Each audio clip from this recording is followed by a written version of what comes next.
Geh nach Schweden, haben sie gesagt. Hier kannst du noch echte Freiheit und Natur erfahren. Hautnah, haben sie gesagt. Hier erlebst du echte Abenteuer. Tja, was soll ich sagen? Sie hatten recht. Allerdings etwas anders, als ich es mir vorgestellt hatte. Denn ein Leben ohne Heizung und Toilette im Haus, und das auch noch im Winter, verleiht dem Ausdruck Natur, hautnah erleben, eine ganz andere Bedeutung.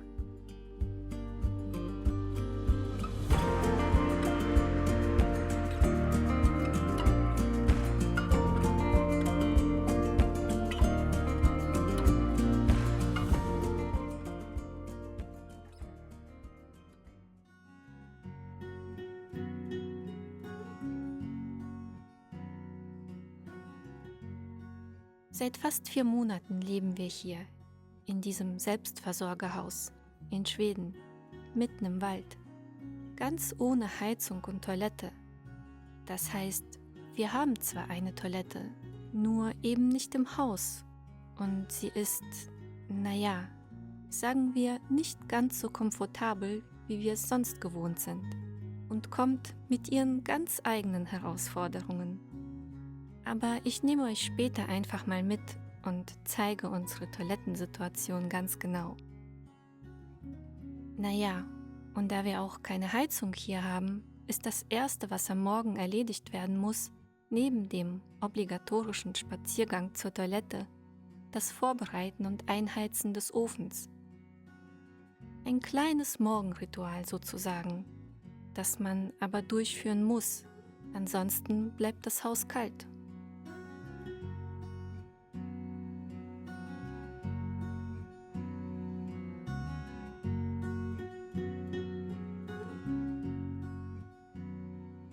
Wer meinen Weg ein bisschen mitverfolgt, weiß, dass das Haus hier nicht mir bzw. uns, also meinem Mann und mir gehört.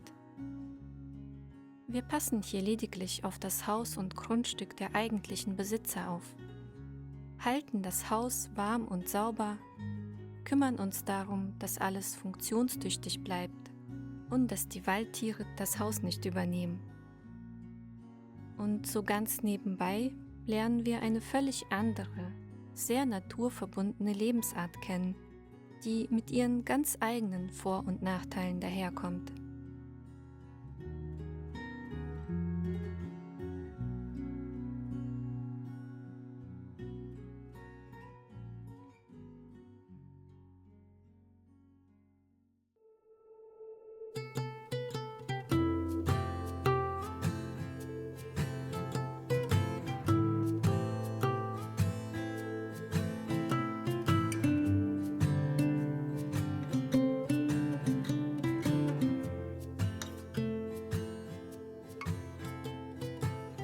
Als wir uns bereit erklärt hatten, über den Spätherbst und den ganzen Winter auf dieses Haus aufzupassen, war mir natürlich bewusst, dass das Haus keine herkömmliche Heizung hat, lediglich einen Kachelofen, der mit Holz geheizt wird und der allein für die Wärme im ganzen Haus sorgt.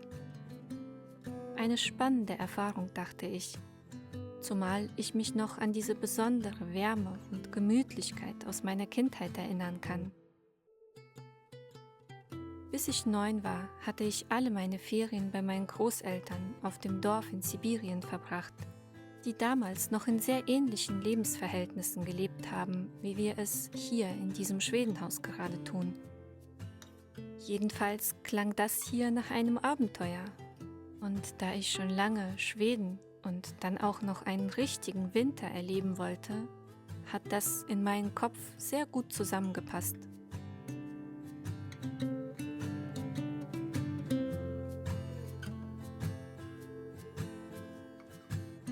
So nah an der Natur, so pur und echt. Man muss sich noch selbst um alles kümmern und kann sich nicht immer auf jemanden oder etwas verlassen. Eine erfrischende und im wahrsten Sinne belebende Abwechslung zu dem modernen und naturfernen Leben, das wir die meiste Zeit führen. Um es im Haus warm zu haben, müssen wir uns darum kümmern, dass der Ofen stets beheizt wird. Besonders wenn die Temperaturen sinken und dann auch noch starker Wind hinzukommt, spürt man schnell, wie sich die Kälte in das Haus einschleicht. Das bedeutet also, stets den Ofen im Auge haben und das Feuer am Leben erhalten. Dafür muss täglich mehrmals Holz geholt und teilweise noch klein gemacht werden. Um das Feuer schnell und leicht zu entfachen, haben wir noch im Spätherbst Birkenrinde gesammelt, weil sie besonders gut brennt. Jeden Morgen muss der Ofen von Asche befreit werden und diese dann auf dem Grundstück entsprechend entsorgt werden.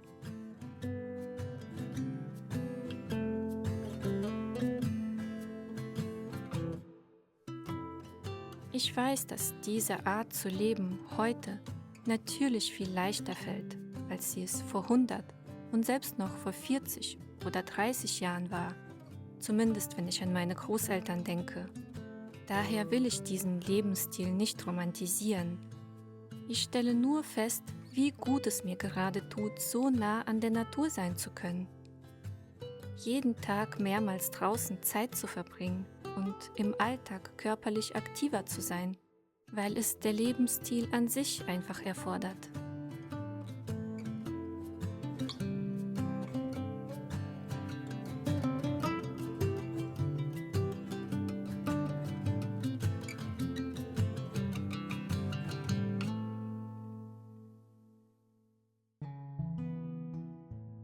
Ich denke, grundsätzlich ist es natürlich besser.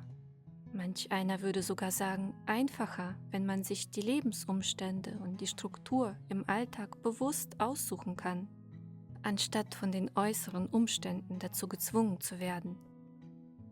Wenn man sich entscheiden kann, ob man den Kamin einheizen möchte oder doch einfach die Heizung aufdreht, ob man ganz gemütlich drinnen auf Toilette gehen kann oder raus muss, weil man keine andere Wahl hat, wie und wann man sich körperlich bewegen möchte, ob man Handwäsche machen muss oder die Waschmaschine es für einen übernimmt, oder ob man sein Essen selbst zubereitet oder sich einfach etwas liefern lassen kann. Am Ende kommt jeder Lebensstil mit ganz eigenen Herausforderungen und egal, ob wir uns die Umstände bewusst ausgesucht haben oder da hineingeboren sind, kommt es letztendlich doch darauf an, was wir daraus machen.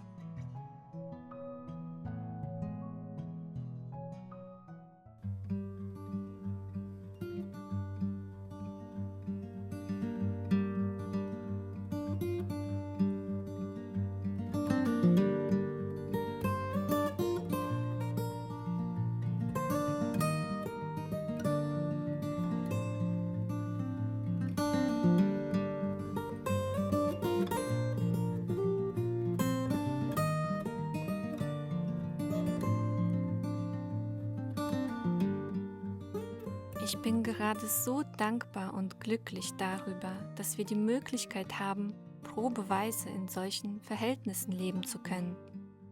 Zum einen zu sehen, wie viel es uns an so einem Lebensstil gefällt, zum anderen aber auch festzustellen, wie sehr wir städtisch geprägt sind und wie weit wir von der echten, wilden Natur entfernt sind. Was wir aus unserem bisherigen Leben so gar nicht kennen, sind die vielen Begegnungen mit Waldtieren. Mäuse sehen wir zum Beispiel ständig auf dem Gelände, aber auch im Schuppen, auf der Toilette und sogar in die Zwischendecke des Hauses finden sie einen Zugang. Aber auch Rehe, Hasen, Füchse und Jagdhunde laufen immer wieder über das Grundstück. Sogar ein Wildschwein habe ich tagsüber quer über den Garten laufen sehen, ganz nah am Haus vorbei. Zum Glück war ich gerade drin und konnte das Tier aus sicherer Entfernung beobachten. Einen Elch haben wir bisher nicht gesehen, aber dafür seine Spuren auf unserem Grundstück. Da hat man nicht nur Respekt, sondern auch ein wenig Bammel vor solchen Begegnungen. Vor allem aber, weil wir eben keine Erfahrung mit so einem Leben haben. Da sind uns dann Dinge wie Handwäsche oder sich um die korrekte, selbstständige Müllentsorgung kümmern hingegen nicht so fremd. Was auch nicht neu ist, dafür aber nicht weniger Achtsamkeit bedarf, ist die Tatsache, dass das Haus nicht an die öffentliche Wasser- und Abwasserversorgung angeschlossen ist. Das Wasser kommt aus dem hauseigenen Brunnen und das Abwasser landet in der Natur. Daher ist es besonders wichtig, darauf zu achten, ausschließlich naturverträgliche Reinigungs- und Pflegeprodukte zu benutzen. Ja, so nah an und mit der Natur zu leben, ist schon anders als das städtische Leben, das wir gewohnt sind. Was die Toilettensituation hier betrifft, ist aber nochmal eine ganz andere Sache. Denn dass wir keine Toilette im Haus haben würden, und das auch noch im Winter, war uns nicht bewusst, bis wir hier ankamen. Und dass ich am Ende so nah an der Natur sein würde, hätte ich nicht gedacht. Da bekommt der Ausdruck Natur, hautnah erleben, eine ganz neue Bedeutung.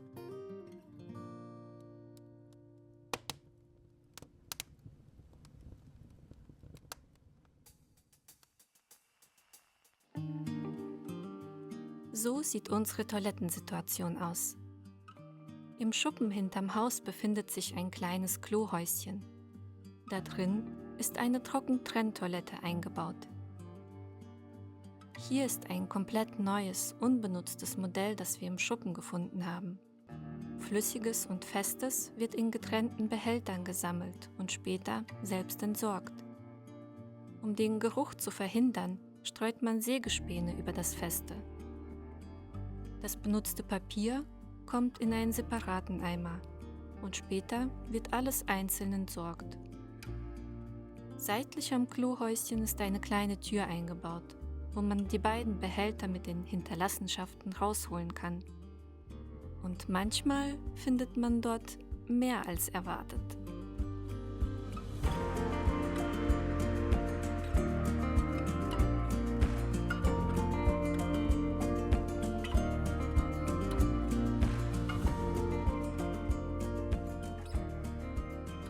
Ich muss sagen, dass die Situation mit der Toilette für mich zu Beginn ziemlich schlimm schien. Gerade weil ich nicht darauf vorbereitet war. Jedes Mal rausgehen zu müssen, sich anziehen, nur um kurz auf Toilette zu gehen. Und dann auch noch bei der Kälte. Nur um dann wieder zurückzukommen in ein Haus, in dem man ohnehin nur richtig warm wird, wenn man sich in der Nähe des Ofens aufhält. Keine besonders verlockenden Umstände. Doch innerhalb weniger Tage schon hatte ich mich an diese neuen Gegebenheiten gewöhnt und mehr noch, sogar Gefallen daran gefunden. Ja, es ist nicht komfortabel und man überlegt sich zweimal, ob man nachts aufsteht, um in die kalte Dunkelheit rauszugehen. Aber man ist auch immer wieder zwischendurch an der frischen Luft.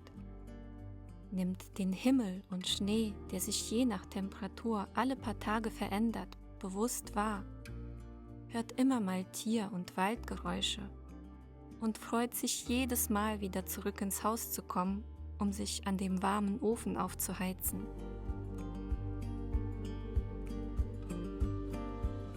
Dieses Leben hier hat definitiv seine Vor- und Nachteile.